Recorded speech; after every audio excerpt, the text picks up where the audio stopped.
Praise the lord. మనము ఈ ఉపవాస ప్రార్థనలో ప్రభు వారు చేసిన స్వస్థతలను ధ్యానిస్తూ ఉండగా ఈరోజు మనము ధ్యానించబోతున్నటువంటి స్వస్థత గుడ్డి, చెవిటి దయ్యాన్ని వెళ్ళగొట్టడం మనము ఈరోజు ధ్యానించబోతూ ఉన్నాం. 13వ స్వస్థతగా మనం చూస్తా ఉన్నాం. గుడ్డి, చెవిటి దయ్యాన్ని వెళ్ళగొట్టడాన్ని మనం చూస్తా ఉన్నాం. రండి, మత్తయి సువార్త 12వ అధ్యాయం 22వ వచనాన్ని ఒకసారి మనం చదువుకుందాం. అప్పుడు దయ్యము పట్టిన గుడ్డివాడును మూగవాడునైన ఒకడు ఆయన యొద్దకు తేబడెను. ఆయన వానిని స్వస్థపరిచినందున ఆ మోగవాడు మాటలాడు శక్తియు చూపును గలవాడాయను. అందుకు ప్రజలందరూ విస్మయముంది, ఈయన దావీదు కుమారుడు కాడా అని చెప్పుకొని చుండెను. ఇక్కడ పరిసయ్యులు ఆ మాట విని, వీడు దయ్యములకు అధిపతి అయిన బయల్జెబూలు వలననే దయ్యములను వెళ్ళగొట్టుచున్నాడు కానీ మరి ఒకరి వలన కాదనిది. ఆయన వారి తలంపులను ఎరిగి వారితో ఇట్లనెను, తనకు తానే విరోధముగా వేరుపడిన ప్రతి రాజ్యము పాడైపోవును, తనకు తానే విరోధముగా వేరుపడిన ఏ పట్టణమైనను ఏ ఇల్లైనను నిలువదు. సాతానును వెళ్ళగొట్టిన ఎడల తనకు తానే విరోధముగా వేరుపడును. అట్లయితే వాని రాజ్యం ఎలాగు నిలుచును? నేను బయల్జెబూలు వలన దయ్యములను వెళ్ళగొట్టుచున్న ఎడల మీ కుమారులు ఎవరి వలన వాటిని వెళ్ళగొట్టుచున్నారు? కాబట్టి మీరే మీకు తీర్పరులై ఉందురు. ఇక్కడ లూకాసు వార్తలో కూడా మనం చూసుకుందామండి. 11వ అధ్యాయం, లూకాసు వార్త 11వ అధ్యాయము 14వ వచనంతో మనం చూద్దాం. చూడండి, 11వ అధ్యాయము 14వ వచనం. ఒకప్పుడు ఆయన మోగ దయ్యమును వెళ్ళగొట్టుచుండెను. ఆ దయ్యము వదిలిపోయిన తర్వాత ఆ మోగవాడు మాటలాడేది కనుక జనసమూహములు ఆశ్చర్యపడను. అయితే వారిలో కొందరు, వీడు దయ్యములకు అధిపతి అయిన బయల్జెబూలు వలన దయ్యములను వెళ్ళగొట్టుచున్నాడని చెప్పుకొనిరి. మరి కొందరు ఆయనను శోధించుచు పరలోకము నుండి ఒక సూచక క్రియను చూపమని ఆయన అడిగారు. ఆయన వారి ఆలోచనను ఎరిగి వారితో ఇట్లనెను, తనకు తానే వ్యతిరేకముగా వేరుపడిన ప్రతి రాజ్యమును పాడైపోవును, తనకు తానే విరోధమైన ఇల్లు కూలిపోవను. ఇక్కడ మనము గమనించినట్లయితే కొన్ని ప్రాముఖ్యమైనటువంటి కొన్ని విషయాలని మొదటగా మనం చూద్దాం. ఆ తర్వాత మనము ఆ వాక్య పరిధిలోకి మనం వెళ్దాం. ఇక్కడ బయల్జెబూలు అనేటువంటి పదాన్ని ఇక్కడ మనం చూస్తూ ఉన్నాం. అంటే యేసుక్రీస్తు ప్రభువారు బయల్జెబూలు అనేటువంటి దాని వల్ల దయ్యములను వెళ్ళగొట్టుచున్నాడు అనేటువంటి విషయాన్ని ఇక్కడ మనం చూస్తున్నాం. అంటే ఈ బయల్జెబూలు అనేటువంటిది కనానీయులు ఆరాధించేదిగా, ఎక్కువలో ఫిలిప్పీలు ఆరాధించిన దేవతగా చరిత్ర చెప్తా ఉంది. ఇది ఎక్కువగా కనానీయులు ఆరాధించేటువంటి దేవతగాను, ఎక్కువలో ఫిలిప్పీలు కూడా ఆరాధించినటువంటి దేవతగా చరిత్రకారులు చరిత్ర చెప్తా ఉంది. ఈ బయల్జెబూలు బయలుకు సమానంగా ఉండవచ్చు. దీని గురించి మనం చూస్తే ఇక్కడ మనం చూస్తే పాత నిబంధనలో మనం చూస్తే బయలుదేవతను యెహోవా దేవుని ఆరాధనతో పోటీ పడినట్లుగా మనం చూస్తాం కదా. ఏలియా ఒకడు దేవుని పక్షాన నిలబడతాడు, బయలు ఆరాధికులందరూ కూడా నిలబడటాన్ని పోటీ పడటాన్ని మనం చూస్తా ఉంటాం. అంటే దేవతలు అనబడిన అవి ఆ శక్తులు ఉనికిలో లేకపోయినా కానీ అన్యుల మతాలలో దయ్యపు ఆత్మలు అనేవి ఏం చేస్తా ఉన్నాయంటే పని చేస్తా ఉన్నాయని అర్థమవుతా ఉందన్నమాట. కాబట్టి బయల్జెబూలు అనేది సాతానుకు మరో పేరుగా మారినట్లుగా మనము చూస్తాము. అంటే మనం మరొక పేరుగా కూడా చెప్పుకోవచ్చు అనమాట. అది మనం గమనించినట్లయితే సాతాను మరి అంటే సాతాను వల్ల దయ్యాలను కొడితే సాతాను తన సొంత రాజ్యాన్ని తనకు తానే ఎలా తక్కువ చేసుకుంటాడు? అప్పుడు దయ్యాలైపోతే వాడి రాజ్యం ఏమైపోతుంది? తక్కువైపోతుంది కదా అని యేసు ప్రభువారు ఇక్కడ చెప్పటం మనం చూస్తా ఉన్నాం అన్నమాట. అంటే ప్రధానంగా మనం చూస్తే దయ్యాలను వెళ్ళగొట్టడంలో యేసుకు ఉన్న శక్తి దేవుని రాజ్యము సాతాను రాజ్యాన్ని కూలదోస్తుంది అనే విషయాన్ని నిరూపించినట్లుగా మనం ఈ భాగంలో అర్థమవుతుంది. దేవుని యొక్క శక్తి సాతాను రాజ్యాన్ని ఏం చేస్తుంది? కూలదోరుతున్నట్లుగా దయ్యాలను వెళ్ళగొట్టడం ద్వారా సాతాను యొక్క రాజ్యం ఏమైపోతుందంటే కూలిపోతుంది అనే విషయాన్ని ఇక్కడ మనము ఈ భాగంలో మనకు అర్థమవుతా ఉంది. ఈ భాగం అంతా మనము అనేక సార్లు చూసుకొని ఉంటాం. మరి అతను యేసు ముట్టడము, స్వస్థపరచడము, మళ్ళా అక్కడ ఉన్న వాళ్ళు అలాగే ఏం చేస్తా ఉన్నారు? మాట్లాడుకుంటా ఉండటాన్ని మనం చూస్తా ఉన్నాం. అంటే ఇప్పటి వరకు మనము చాలా అద్భుతాలు మనము ధ్యానిస్తా వచ్చాం కదా. ఇక్కడ కూడా మనం అలానే సేమ్ జరుగుతూ ఉన్నటువంటి విషయాన్ని ఇక్కడ మనము గమనిస్తా ఉన్నాం. యేసు ప్రభు వారి దగ్గరికి ఆ వ్యక్తిని తీసుకువచ్చారు. ఆ వ్యక్తిని స్వస్థపరిచినందుకు వాళ్ళు ఏమంటున్నారు అంటే ఇతను దయ్యముల యొక్క అధిపతిగా చేస్తా ఉన్నాడు అని చెప్పటం మనం చూస్తా ఉన్నాం. అంటే యేసు ప్రభు వారిని కూడా దయ్యాల యొక్క అధిపతిగా పరిగణించినట్లుగా ఆ మనుషులు మాట్లాడుకుంటున్నట్లుగా మనం చూస్తా ఉన్నాం. దీనిలో మనం తెలుసుకోవాల్సింది దేవుని యొక్క శక్తి గురించి మనం తెలుసుకోవాలి. ఎక్కడ కూడా దయ్యాల శక్తితో యేసు ప్రభు వారి కనుక దయ్యాలను వెళ్ళగొట్టినట్లయితే సాతాను రాజ్యం అనేది చాలా చిన్నదైపోతుంది, కూలిపోతుంది. కాబట్టి వాడు ఎలాగా అది అనుమతిస్తాడు కదా. కాబట్టి ఈ దయ్యములు వెళ్ళగొట్టబడినవి అంటే ఇక్కడ దేవుని యొక్క శక్తిని మనము గమనించాలి. ఆయన యొక్క శక్తి ఎంత గొప్పదో, ఆయన శక్తిని పొందుకుంటే జీవితాలు ఎలాగ మార్చబడతాయి అని దీని ద్వారా మనకి అర్థమవుతుంది. అంటే దేవుని శక్తిని వారు గ్రహించట్లా, వారి నోటికొచ్చిన మాటలు అక్కడ మాట్లాడుకుంటూ ఉన్నారు. చాలా మంది జీవితాల్లో ఇలానే ఉంటుంది. దేవుడు వారి కొంతమంది జీవితాల్లో కొన్ని కార్యాలు చేస్తూ ఉన్నప్పుడు, లేకపోతే కొంతమంది భక్తి జీవితంలో వారు ఎదుగుతూ ఉన్నప్పుడు, వారు దేవుని శక్తిని పొందుకొని వారు ఎదుగుతూ జీవిస్తూ ఉన్నప్పుడు నోటికొచ్చిన మాటలు మాట్లాడే వాళ్ళు ఉంటారు. వాళ్ళు దేవుని కృపను బట్టి వర్ధిల్లుతున్నారు, వారు దేవునిలో ఉన్నారు కాబట్టి, దేవుని సన్నిధిలో నాటబడ్డారు కాబట్టి దేవుని శక్తిని వారు చూస్తూ ఉన్నారు అని అనుకోరు. అలా అనుకోకుండా ఎన్ని అడ్డదారుల్లో వాళ్ళకి ఎన్ని లిటికేషన్లు పెట్టాలో, ఎన్ని సంబంధాలు అంట కట్టాలో, ఎన్ని నిందలు వేయాలో, ఎన్ని అవమానాలు పరచాలో అన్ని ఏం చేస్తుంటారు? వేసేస్తూ ఉంటారు. అంటే యేసు ప్రభు వారి మీద ఏం చేశారు? ఇప్పుడు ఇక్కడ వీళ్ళు వేసేస్తూ ఉన్నారు ఇక్కడ. కానీ దేవుని శక్తిని మనము గ్రహించి ముందుకు వెళితే అది మనకు ఆశీర్వాదం. ఆయన వాగ్దానాలు సామాన్యమైనటువంటి వాగ్దానాల కదండి. ఎబ్రీ 11:11లో చెప్పినట్లు వాగ్దానము చేసిన వాడంట ఎలాంటి వాడంట? నమ్మదగిన వాడు. ఆయన సర్వశక్తి సంపన్నుడని మనకి ఇక్కడ కనిపిస్తాము. ఆయన మామూలు శక్తి కాదు, సర్వశక్తి సంపన్నుడంట మన దేవుడు. ఉదాహరణకి శారా యొక్క జీవితాన్ని మనం చూసినట్లయితే శారా జీవితంలో మనకు కనిపిస్తూ ఉంటుంది. ఆమె బిడ్డలు కనుటకు ఏమీ లేదంట, శక్తి లేదు ఆమెకి. ఇంకా ఆ శక్తిని కోల్పోయినట్లుగా మనం చూస్తూ ఉంటాం. ఆ శక్తి అనేది ఆమెకి హరించినట్లుగా మనం చూస్తూ ఉంటాం. ఇక లేదు ఆమెకి శక్తి, బిడ్డల కనుటకు ఆమె శక్తి లేదు. కానీ మరి నిజంగా ఆమె జీవితంలో దేవుడు శక్తిని ఇచ్చినట్లుగా మనం చూస్తా ఉన్నాం కదా. శక్తిని దేవుడు అనుగ్రహించి ఒక అద్భుతమైనటువంటి కుమారుడు నా బిడ్డకి ఇవ్వడానికి మనం చూస్తూ ఉన్నాం. దేవుడిని శక్తిమంతుడిగా ఎంచినందుకు ఆయన అబ్రహామును ఆ విధంగా దీవించినట్లుగా కూడా మనం చూస్తూ ఉంటాం. అబ్రహాము సర్వశక్తి కలిగిన దేవుడు అని పిలుస్తాడు. అందుకే అబ్రహామును కూడా దేవుడు ఏం చేస్తూ వచ్చాడంటే ఆశీర్వదించినట్లుగా చూస్తూ ఇస్సాకుని ఇచ్చినట్లుగా మనం చూస్తా ఉన్నాం. దేవుడు అబ్రహామునకు ప్రత్యక్షమై చెప్తున్నాడు. ఏమని చెప్తున్నాడంటే నేను సర్వశక్తి గల దేవుడను అని అబ్రహాంతో మరి దేవుడు చెప్పడాన్ని మనం చూస్తూ ఉంటాం. వాగ్దానము నెరవేర్చబడే వరకు అబ్రహాము గారే వెయిట్ చేయలేకపోయారు. ఈ రోజు చాలా మంది దేవుడిచ్చిన వాగ్దానాలని విశ్వాసంతో నమ్మి ప్రార్థన చేసి దేవుని శక్తితో సంపాదించుకోలేరు. చాలా మంది వెయిట్ చేయలేరు వాగ్దానాలు నెరవేర్పు జరిగేంత వరకు. ఇచ్చాడు దేవుడు వాగ్దానము, ప్రార్థన చేస్తున్నా కానీ ఏంటో కార్యము జరగట్లేదు, ఇంకా జరగట్లేదు అని తొందరపడి దురికి నిర్ణయాలు తీసేసుకొని వంకర త్రోవల్లోకి వెళ్ళిపోతాం. అబ్రహాం గారు కూడా వెళ్ళిపోయారు కదా. తప్పు మార్గాన్ని అబ్రహాం గారు కూడా అక్కడ ఎన్నుకోవటాన్ని మనం చూస్తా ఉంటాం.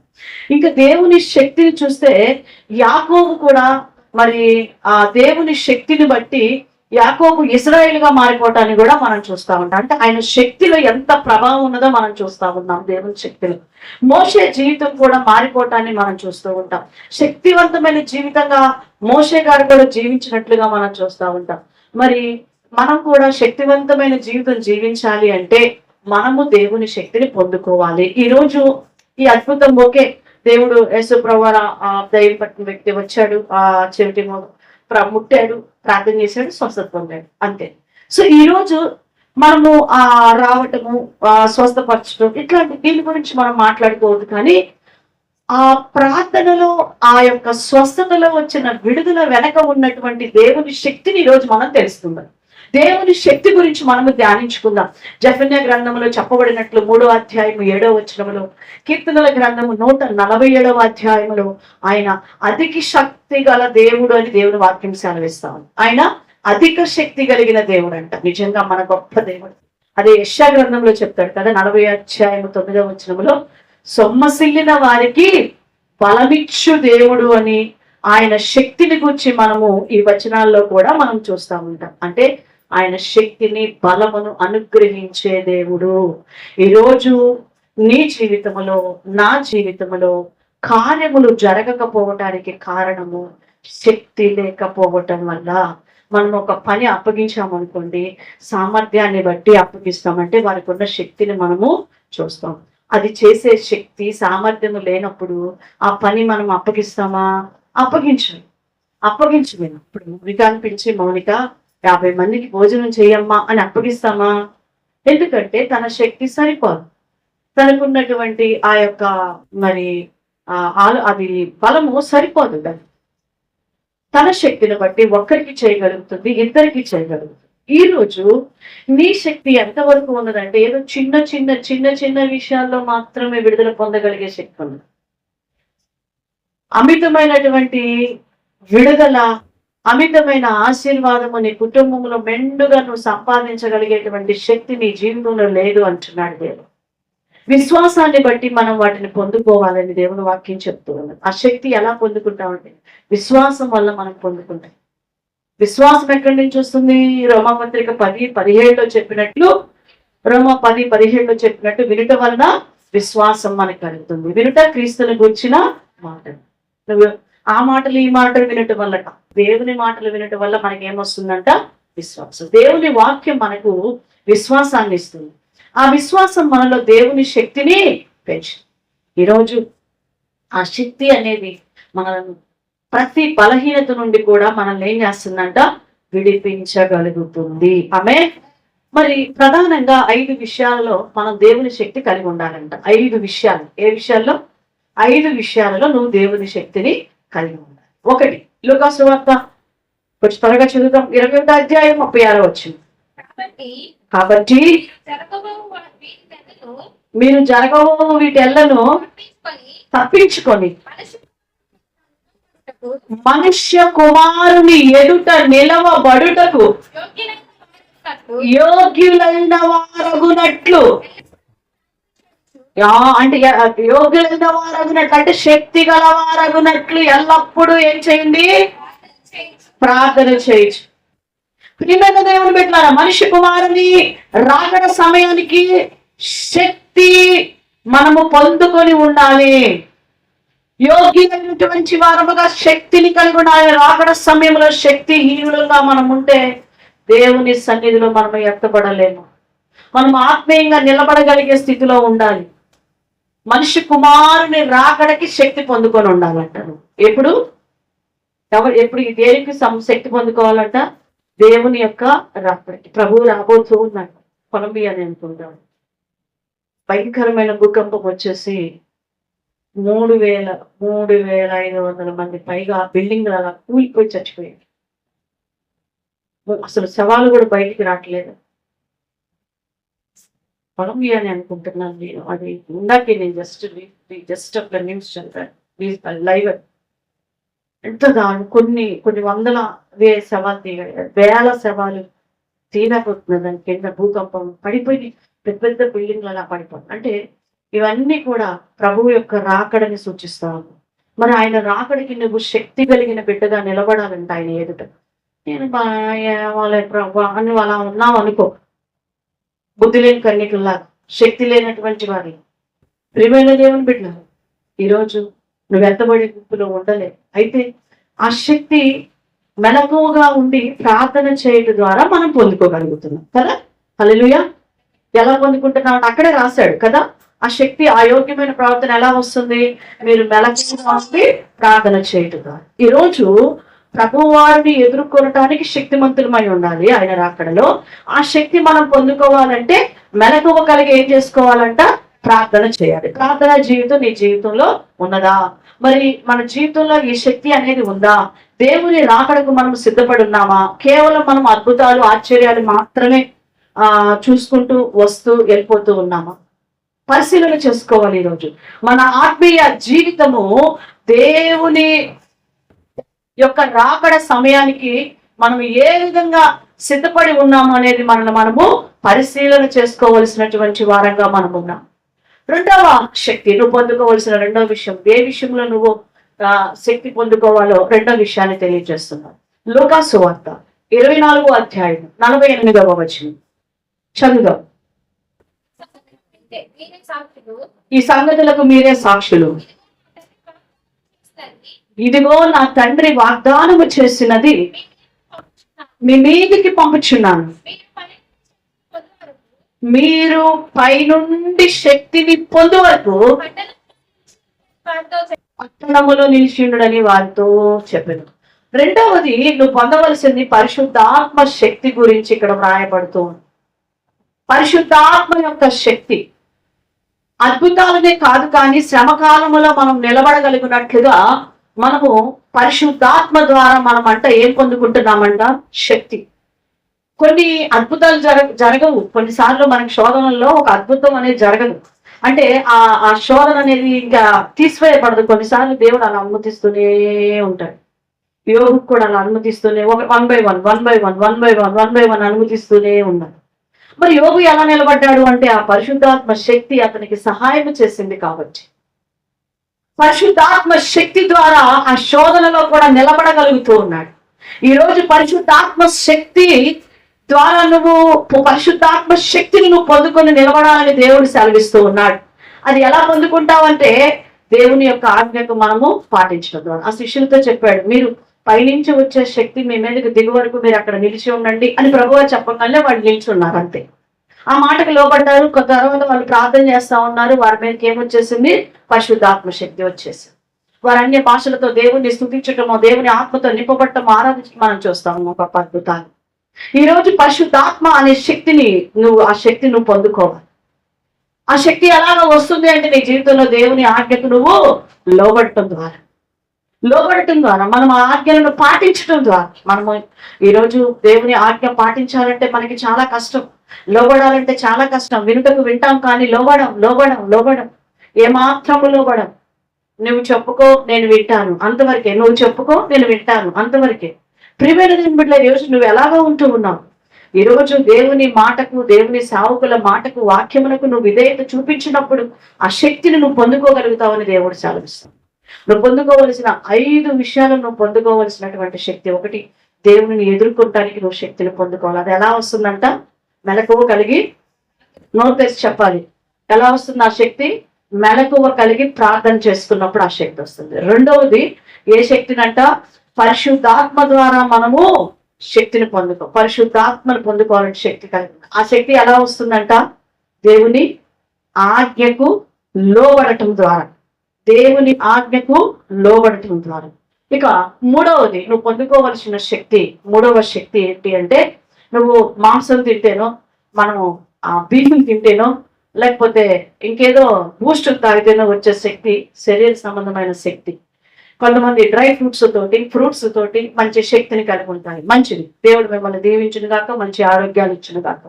శరీర సంబంధమైన శక్తి శోధనలు ఎదుర్కోవడానికి ఏమాత్రము కూడా మనకి ఉపయోగపడదు. ఆత్మ సంబంధమైన శక్తినే మనం కలిగి ఉండాలి. కాబట్టి ఆ శక్తులు మనం పొందుకోవాలి. మూడవదిగా నువ్వు పొందుకోవాల్సిన శక్తి ఏంటి అంటే, ఎఫెసీ పత్రిక 6వ అధ్యాయం 10-11 మనం చూస్తాం. చదవండి. తుదకు ప్రభువు యొక్క మహాశక్తిని బట్టి ఆయన యందు బలవంతులై ఉండుడి, మీరు అపవాది తంత్రములను ఎదిరించుటకు శక్తిమంతులగినట్లు. అది మనము పొందుకోవలసినటువంటి మరొక శక్తి. దేనికోసం అంటే, మనము పోరాడవలసింది ప్రధానులతో, అధికారులతో అని ఇక్కడ వ్రాయబడినట్లుగా మనం చూస్తా ఉన్నాం. అంటే అంధకార చీకటి శక్తులతో మనం పోరాడుతూ ఉన్నాం. అధికారులతోనూ కాదని ఎవరితోటంట అంధకార చీకటి శక్తులతో మనం పోరాడవలసిన వారముగా ఉన్నాం. అంటే అపవాది యొక్క తంత్రాలను మనము ఎదిరించే శక్తి, అపవాది తంత్రాలు, వాడు ఎలాగ నిన్ను పడవేస్తూ ఉన్నాడో, ఏ విధముగా నీ జీవితాన్ని వాడు నాశనం చేయాలనుకుంటున్నాడో వాడి తంత్రములను ఎరిగిన వారిగా ఉండాలి. పౌలు అంటాడు, అపవాది తంత్రములను ఎరగని వారము కాదు మేము, వాడి తంత్రములను ఎరగని వారము కాదు. అంటే వాళ్ళు ఎలా ఎరగలిగారు అంటే దేవుని శక్తిని పొందుకోవటం ద్వారా. మరి అపవాది తంత్రములను ఎరిగి జయించేటువంటి ఆ శక్తిని ఎలా పొందుకుంటామంటే సర్వాంగ కవచము ధరించుట ద్వారా. హల్లెలూయా. ఏం ధరించడం ద్వారా అంట? సర్వాంగ కవచం.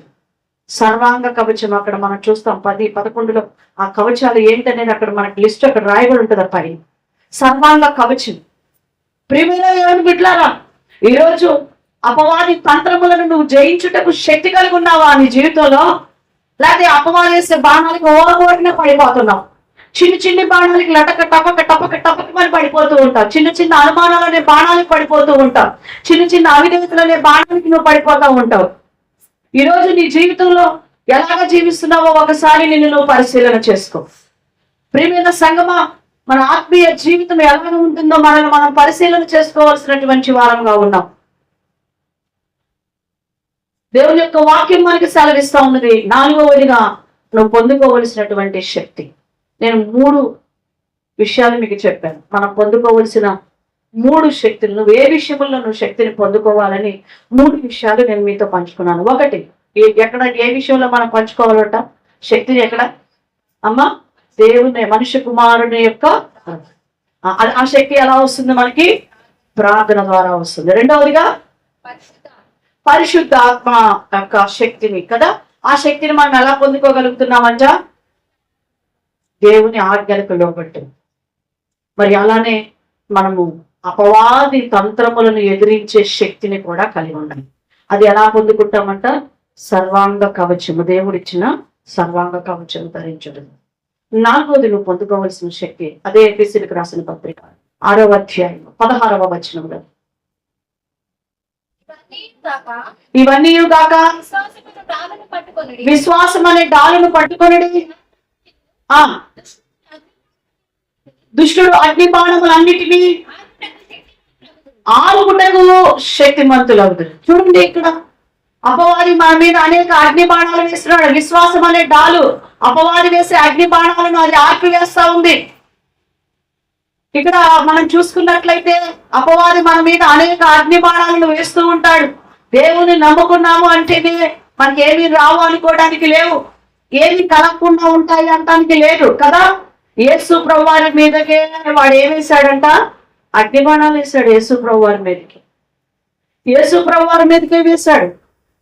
ప్రియమైన దేవుని బిడ్డలారా, ఉపవాస ప్రార్థన ముగించుకున్న తర్వాత యేసుక్రీస్తు ప్రభు వారిని ఎంత శోధించాడో మనకు తెలుసు. ఆ యొక్క ఎంత శోధించాడంటే అరణ్యములోనికి తీసుకొని వెళ్ళి అంతగా శోధించాడు. ఆ యొక్క కొండపైకి తీసుకొని వెళ్ళి ఎంత శోధించినాడు. ప్రియమైన దేవుని బిడ్డలారా, ఈరోజు అపవాది యొక్క ప్రభువారు ఆ అపవాదిని వాడేసిన అగ్ని బాణములను దేనితో జయించాడండి? దేనితో జయించాడు? వాక్యం కదా. ప్రభువారు వాక్యానుసారమైన విశ్వాసము, నోటితో ఊరికేదో పలికేగా వాక్యాలను ఎత్తిపెట్టాడు. విశ్వాసము, నీ దేవుడైన యెహోవాను శోధింపవలదని దేవుని యొక్క వాక్యము చెబుతున్నదని చెప్పాడు కదా. అలాగ వాక్యములను ఎత్తిపెట్టి అపవాదిని జయించడాన్ని మనం చూస్తాం. ప్రభువారు వాక్యానుసారమైన విశ్వాసమును కలిగి ఉండటను బట్టి అపవాది యొక్క అగ్ని బాణములను ఆర్పివేసినట్లుగా మనం చూస్తా ఉన్నాం. ఈరోజు ఆత్మ సంబంధమైన విశ్వాసం అనేది చాలా నీ జీవితంలో అవసరం. ఆత్మ సంబంధమైన విశ్వాసమును బట్టి అపవాది వేసే అగ్ని బాణములను నువ్వు ఆర్పివేసే శక్తిని నువ్వు కలిగి ఉంటావు. అపవాది వేసే అగ్ని బాణాలను జయించేటువంటి శక్తి నువ్వు కలిగి ఉండాలి. ఆ శక్తి నీకు ఎలాగ వస్తుందంటే ఆత్మ సంబంధమైన విశ్వాసము ద్వారా. అది వాక్యము వినుట వలన విశ్వాసము కలుగుతుంది. ఆ విశ్వాసము ద్వారా నువ్వు జయించగలుగుతావు. ఈరోజు నీ జీవితంలో ఆ శక్తి ఉందా? లేదు. దేవునిలో నువ్వు ఎలా ఉన్నావంటే శక్తిహీనుడు అంతే అయిపోతుంది. మన భక్తిలో శక్తే లేదు. శక్తి లేని భక్తిని మనం చేస్తున్నాం. అంటే ఈరోజు నీ జీవితం ఎలాగుంది? ఏ శక్తి నువ్వు కలిగి ఉన్నావు? నువ్వు పొందుకోవలసిన 5వ శక్తి గురించి దేవుడు మాట్లాడుతున్నాడు. కొరింథీయులకు రాసినటువంటి 2వ పత్రిక 12వ అధ్యాయము 9వ వచనం. అందుకు నా కృప నీకు చాలును, బలహీనత యందు నా శక్తి పరిపూర్ణమగుచున్నది. ఎలా? బలహీనతలో నువ్వు శక్తిని పొందుకోవాలి. ఎన్ని బలహీనతలు ఉన్నాయో నీకు తెలుసు. ప్రియమైన దేవుని జీవితంలో ఎన్ని బలహీనతలు నీ జీవితంలో ఉన్నాయో నువ్వు ఉదయం లెగిచింది నువ్వు గ్రహిస్తూనే ఉంటావు. నీ బలహీనతలో నీకు శక్తి కావాలి అంటే అది దేవుని కృప ద్వారా మాత్రమే మనం పొందుకుంటాం. మనము ఆత్మ సంబంధమైన బలహీనతలు ఎన్ని ఉన్నాయో మనం పరిశీలన చేసుకుంటే మనకి తెలిసిపోతా ఉంటాయి.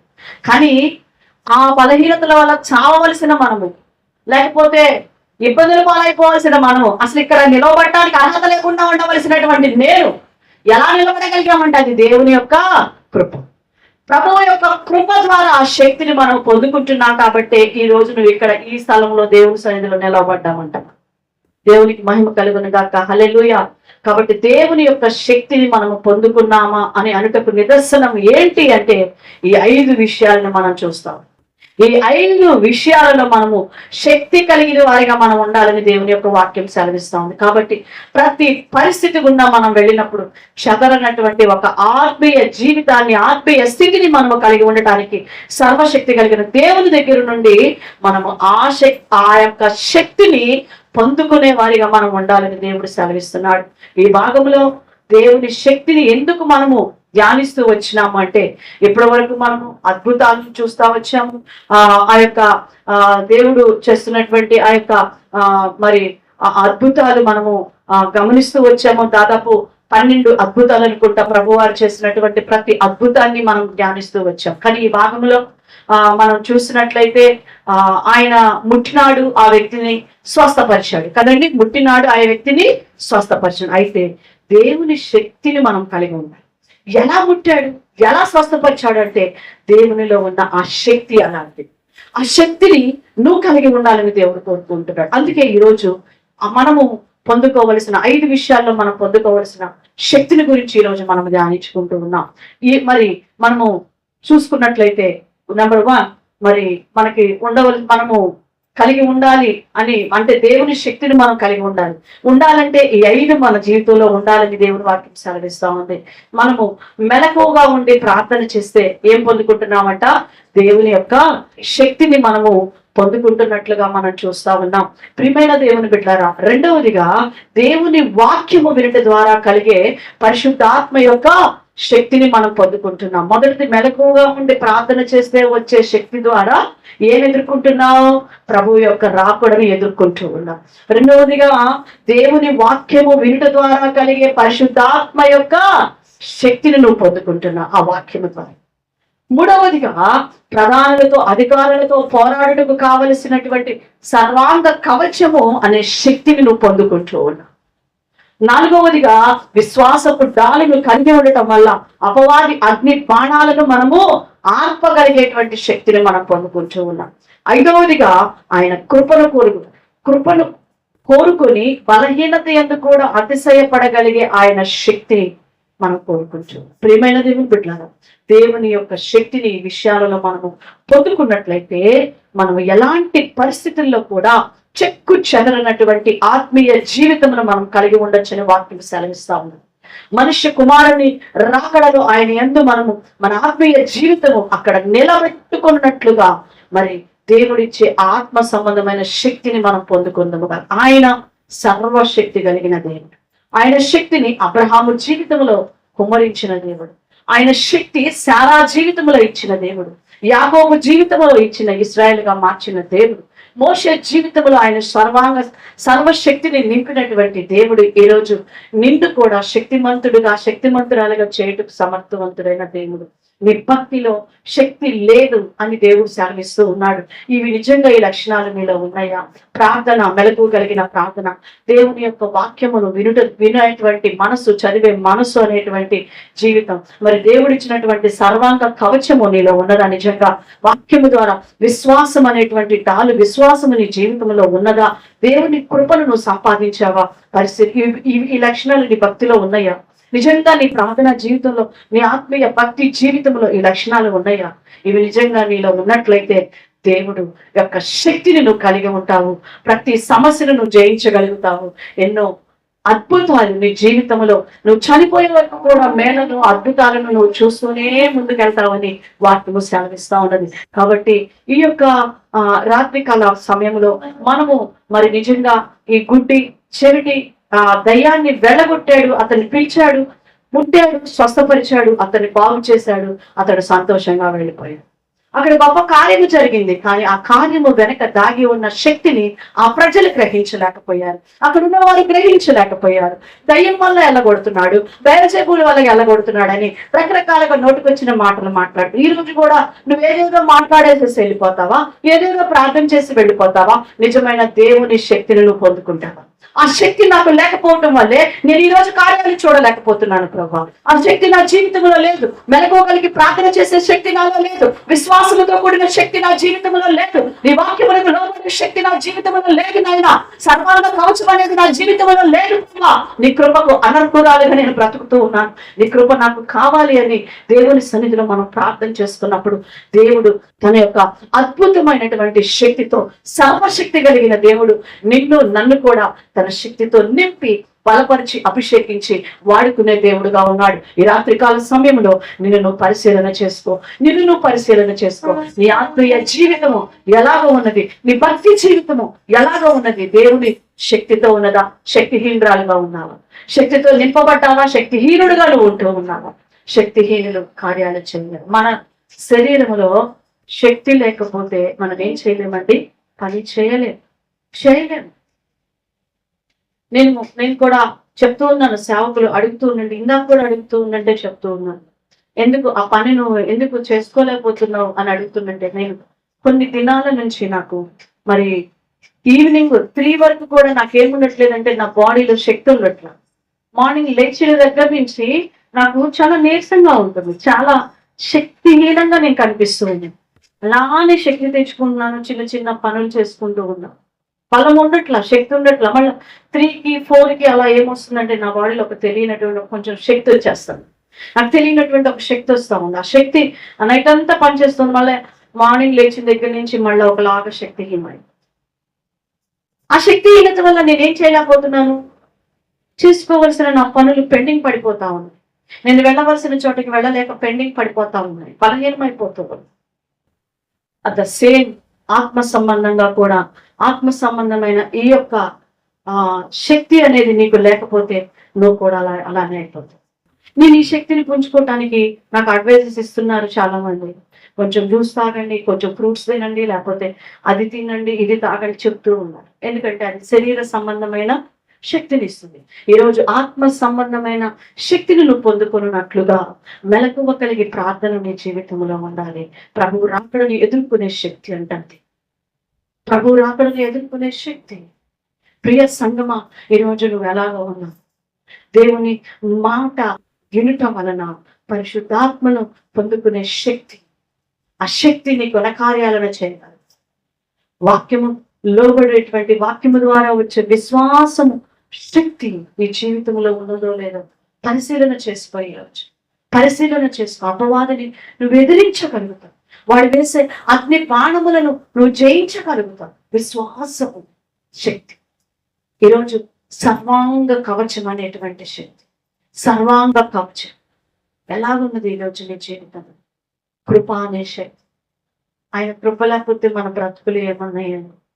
అనర్హులమైన మన మీద ఇలా ఉన్నాము అంటే అర్హత లేని మనల్ని ప్రేమించిన ఆయన కృపేనండి, కృప. ఈరోజు ఆ శక్తి నీవు నేను పొందుకుందాము కాక. God bless you. దేవుడు నిన్ను దీవించును కాక. సహోదరి, మరి ఈ రాత్రి కాల సమయంలో పరిపూర్ణమైన దేవుని శక్తిని నువ్వు పొందుకున్నట్లుగా ప్రభు పాదాలు విడవక నువ్వు ప్రార్థన చేయి. పట్టుదలతో ప్రార్థన చేసి ప్రభువు శక్తిని నువ్వు పొందుకొని శారా వలె, అబ్రహాము వలె, యాకోబు వలె, మోషే వలె ఘనకార్యాలు నువ్వు చూచుదువు కాక. ప్రభువు వారు అన్నారు, నా యందు విశ్వాసం ఉంచేవాడు నాకంటే గొప్ప కార్యాలు చేస్తాడని. అలాంటి కార్యాలు నీవు నేను చేయనట్లుగా ప్రభుతో గడిపే వారిగా ఉండదు కాక. God bless you. దేవుడు మిమ్మల్ని దీవించును.